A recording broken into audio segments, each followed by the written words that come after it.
Good evening. How are you all tonight, councilmen? Peach King. It's another day in the city. So, after last week's conversation and realizing that, it's already been 2 full years that you all have chosen to employ me, we wanted to take the approach of laying out in a methodical and visual manner some of our accomplishments and some of our strategies and things that we've worked on in some areas where, quite frankly, we could invest more and use it as an opportunity just to create a conversation and create some goals and objectives moving forward. Before you know it, budget season will be here. So I think it's really appropriate too that we discuss some of our projects, preventative maintenance, code enforcement, and roadway maintenance on the heels of just hearing our financial state and what our capacity is as a city with regards to financial management, borrowing, and other such things. That being said, I will turn it over. So I wanted to first highlight some of our finalized and pending projects. First off, we completed our slope stabilization and emergency maintenance last year.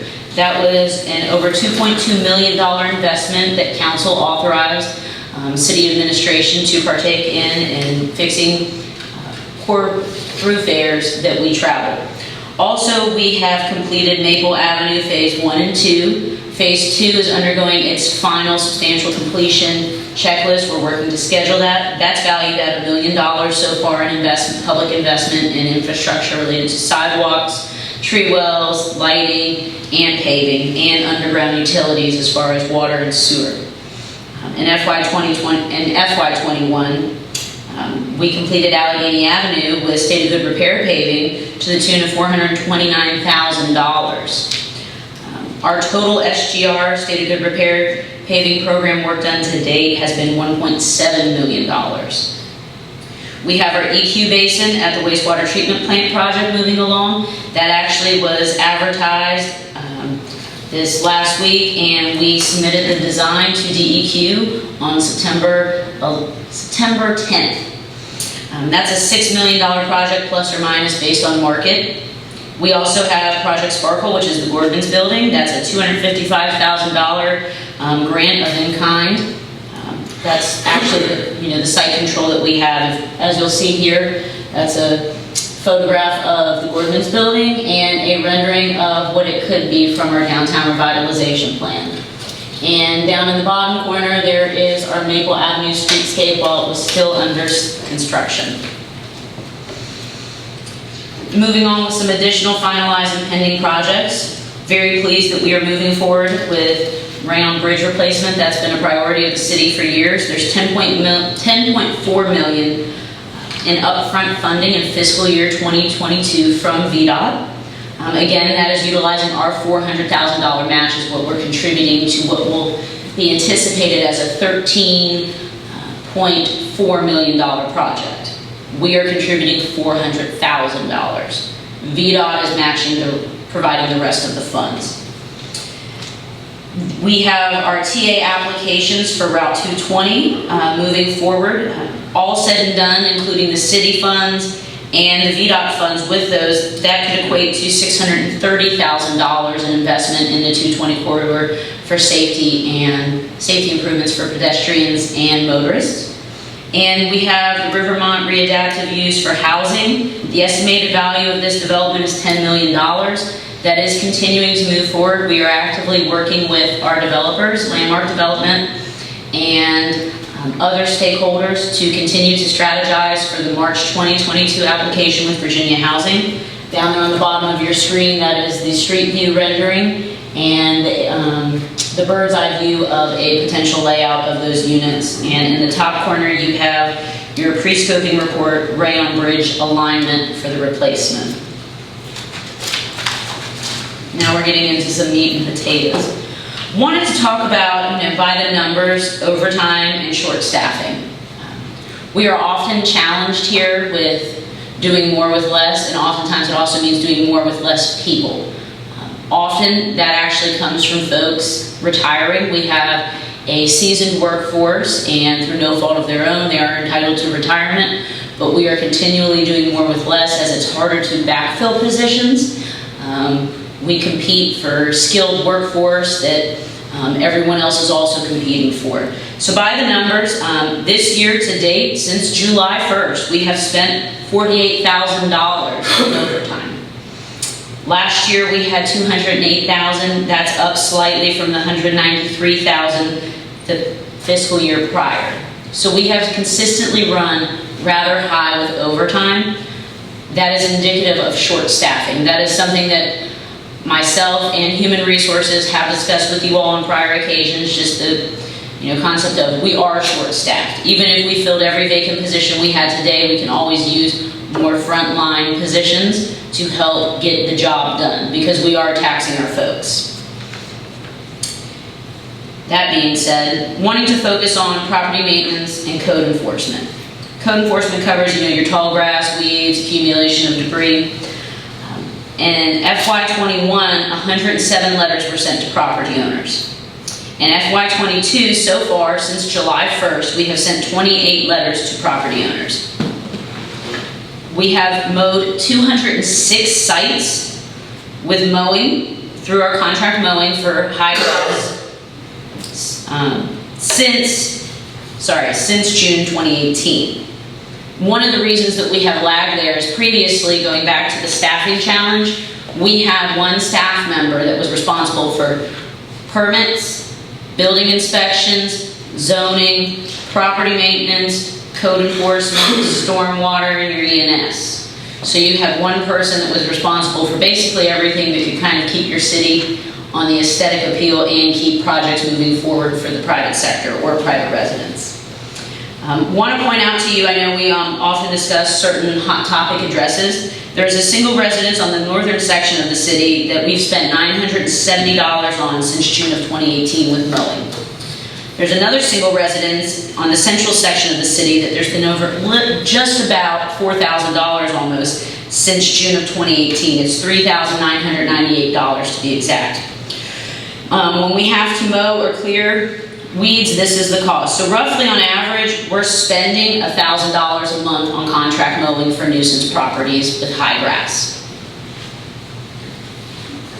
Last year we spent $12,000. This year, since July 1st, we've spent $4,000. There was a period of time from mid-June to almost the end of July where we did not have rain and nearly everyone's grass died, but that is picking back up again.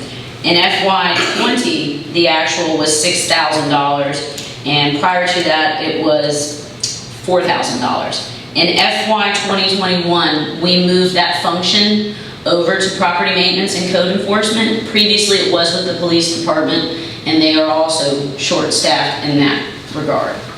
That is not exactly their wheelhouse, per se. They're not going out regularly inspecting properties. They're trying to catch the bad guys or intervene in certain situations. So now moving on again to some property maintenance code enforcement. Wanting to focus on the property maintenance piece. In FY21, we sent 15 notices of correction and 56 notices of violations. Again, that's indicative of the fact that we had staff members saddled with so many hats. They weren't able to fully focus. Since the beginning of the fiscal year, we have worked to try to dedicate as much time of having one dedicated staff person focusing on property maintenance and code enforcement. So in FY22, since the beginning of July, we've already done 10 notices of correction and 25 notices of violation. So there's a strong uptick in just 2.5 months of a fiscal year. So we are getting the notices out the door. In FY21, we posted 73 inoperable vehicles, 7 were towed. What that means is, out of the 73, there were 7 that didn't move in the allotted 72-hour time frame. So far to date, in FY22, we've posted 4. We've not towed any yet. They are TBD. There's a property that is a hot topic where we are working to figure out how best to tow those vehicles because there is a logistic challenge.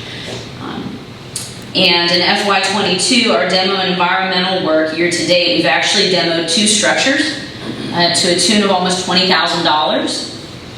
In FY19 through FY 2021, the demo cost that we had for those 2 fiscal years were $83,000.